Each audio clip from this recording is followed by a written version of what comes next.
CyberPunk finally gets redemption. Lord of the Rings studio possibly making a game.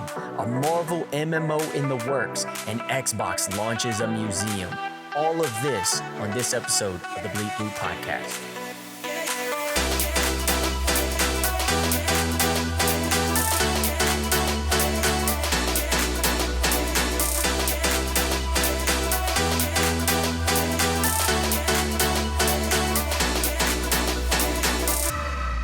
What's up, everybody? It is your guy Retro Lag back with another gaming headlines episode. Final week of November. 4 good stories. There wasn't a lot of news to cover. Most people are probably on vacations or covering a bunch of sales, which I could have did an episode about the sales, but you can find all that yourself. You don't need me for that. You want to hear those juicy headlines. Well, if you want to hear the juicy headlines, make sure you subscribe to the podcast. Tell your friends about it. Let's get right into this thing. This story comes from PC Gamer. CyberPunk 2077 rated very positive by new user reviews. Now, since it went on sale for half price in the Steam Autumn Sale, messy open world RPG Cyberpunk 2077 has been flooded with positive user reviews. It went from receiving 78 thumbs up on November 23rd to 2,882 of them on November 24th. And the day after, 5,589 positive reviews were posted. Now, the author of this story, Jody McGregor, goes on to say, from somebody that wrote in a review, quote, "Some relatively minor glitches here and there, but overall a compelling story in an immersive world," writes Bainelius in one of those recent reviews. Now, what I would say is I absolutely saw that when I looked on Steam. Cyberpunk has been a game that I've always kept my eye on ever since it released. I watched Carnage, big streamer, play it, played a bunch of playthroughs of it when it released, even with the glitches. I kept my ear to the street watching YouTube videos of updates that came out and those updates in comparison to console as well as PC. And I also looked at the Steam reviews for PC specifically. So it's always been a game that I've kept my eye on. When I saw the autumn sale, I had already been seeing that the reviews were still trending that it was very good. Then, with the price that it was, I was like, I'm going to just get it regardless because I know it's still getting better. And I think the goal was to get it where it should be. So when the DLC releases, it can be a quality game that the people deserved when it released. So if you haven't picked it up, I would say go pick it up. If you wanted to play it, play it. If you've already played it, you know exactly what I'm talking about. Don't hold your tongue. I think this is cool. Later in the article, it goes on to say, of course, Cyberpunk wasn't entirely written off by Steam users before now. Played a couple minutes, nice game, wrote Jarham back in February with 330 hours on record. That's hard to argue with. So again, I go back to what I said before, and I said this in the Game Nominees podcast episode, which you can check out, available on Spotify or Google Podcasts, Apple Podcasts right now. I went on to say that Carnage played this game, multiple playthroughs, and one of the biggest things he said was the story is amazing. There's a lot of elements in there that deserve their credit, but the thing you couldn't get past was the glitches, was the work that needed to be done. So if you give the developers a chance to fix those things, you have trust in something, then it could always be argued that the game quality was always there. It just wasn't represented the best way possible upon release. So play the game. I'd love to hear what y'all's thoughts are. Drop me a comment on Twitter, Real Retro Lag, Retro Lag's Variety Network on Twitter. Leave a comment on the podcast episode wherever you may be listening to, and check out the game. Love to get your thoughts. The next story that we got comes from Games Radar, and this was published by Hope Bellingham.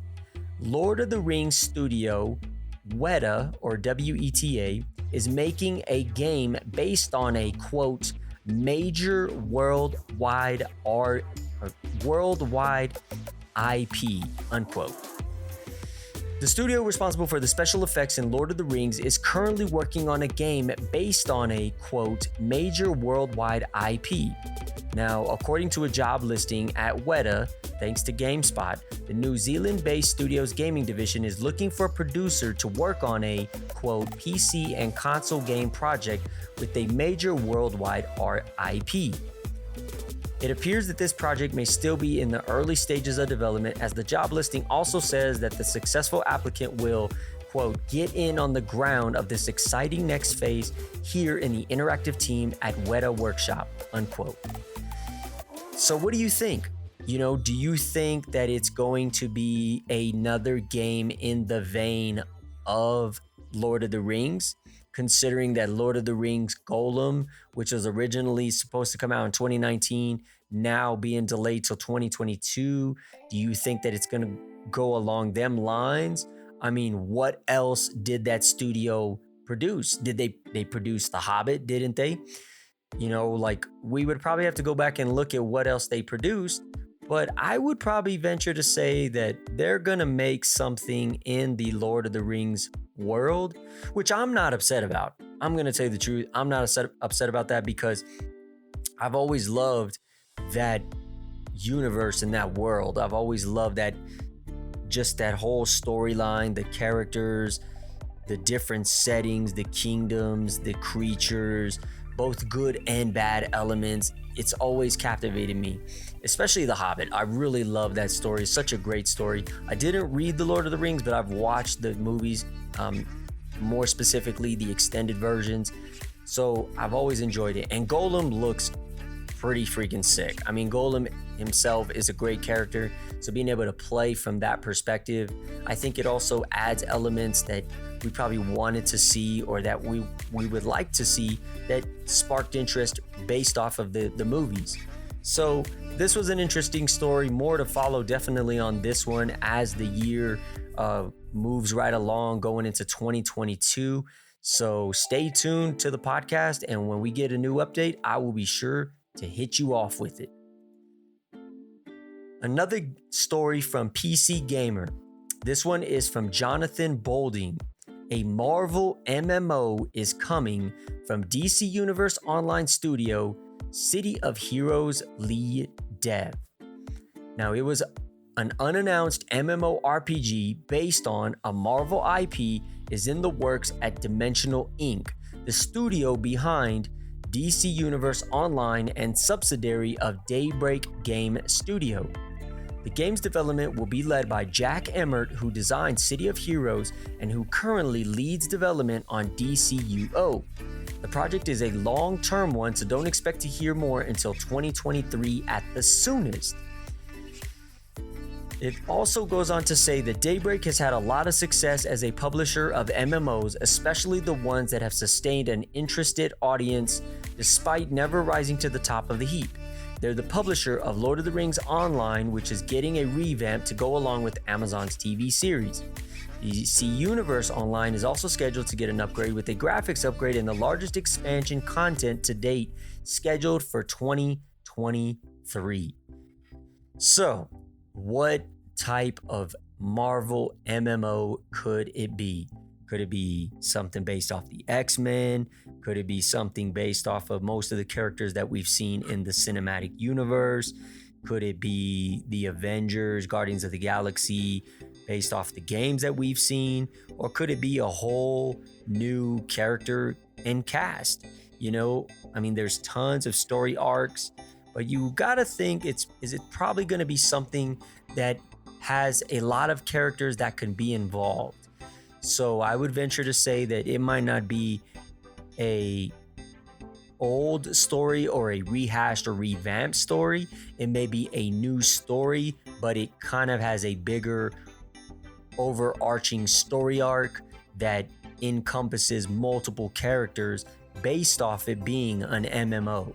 So Again, there's not a lot to go off of, could be a lot of speculation, a lot of stories that'll come out between now and an official announcement.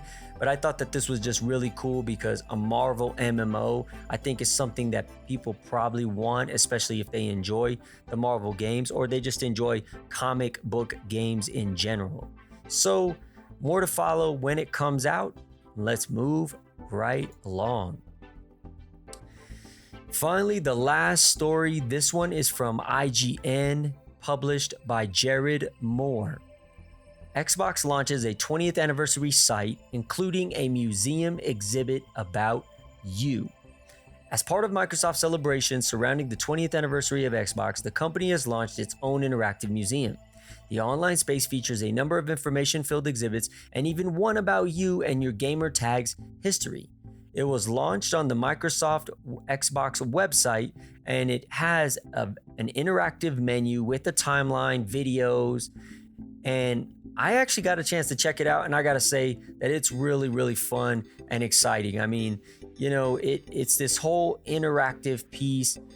It starts with what essentially is like a menu screen that has an Xbox, it has multiple Xboxes. Has the first one, second one, third, fourth, and the current gen, and then it has a Master Chief, has a cup, has some games on the desk. I mean, it even has music that you can listen to. You can explore the original Xbox if you click one of the logos. A splash window pops up, and it gives you this whole interactive experience where you can control a person. You can look at like videos. It's just this whole like immersive world, for Xbox, which just looks really cool. You can control your person. You can have them run to different areas. It looks kind of wonky if I'm being real, but the timeline is what I find really cool because, there's these different little icons with pictures, and when you click them, it has a story. So the first one, early 1999, a video game console from Microsoft, and there's a video with Ed Fries, head of Microsoft Games, Otto Burkus, if that's how you say his name, and then there's just more videos and stories and pictures, and I think that's really cool to have as part of your 20th anniversary celebration. Now, Jared goes on to say, upon loading the site, museum visitors are greeted by a coffee table-based hub packed with different Xbox memorabilia that each takes you to an iconic aspect of Xbox's 20-year-long history. Via interactive links, users can move around and explore various areas set up to celebrate the studio's key console generations, as well as an exhibit on the Halo franchise and another on you as an Xbox player. I am going to admit that I never had an Xbox when I was a kid. I always had PlayStation. I grew up on PlayStation. That's all I know. So for me, being able to explore this part of history that others really carry near and dear to their heart is just really fun. I mean, as I got older, I had kids, got them the Xbox, got the Xbox One. I think that's pretty much the only one that we have. But, the Xbox Series X, that's something that we're looking at possibly getting, maybe the Series S, just because it's next gen. And, the quality of the games, you want to see it for yourself. Now, granted, with Game Pass and having access to the games that come out on day one, you're really not missing out on the experience, but just being able to experience the quality of the game you're playing. I think that's always valid. I mean, we got a PlayStation 5, so, PlayStation 5 is a champ. So if you haven't had a chance, go to the website, Xbox Museum, just type in museum.xbox.com and it'll pop up, like you said, an interactive coffee table with memorabilia, and you can check it out for yourself.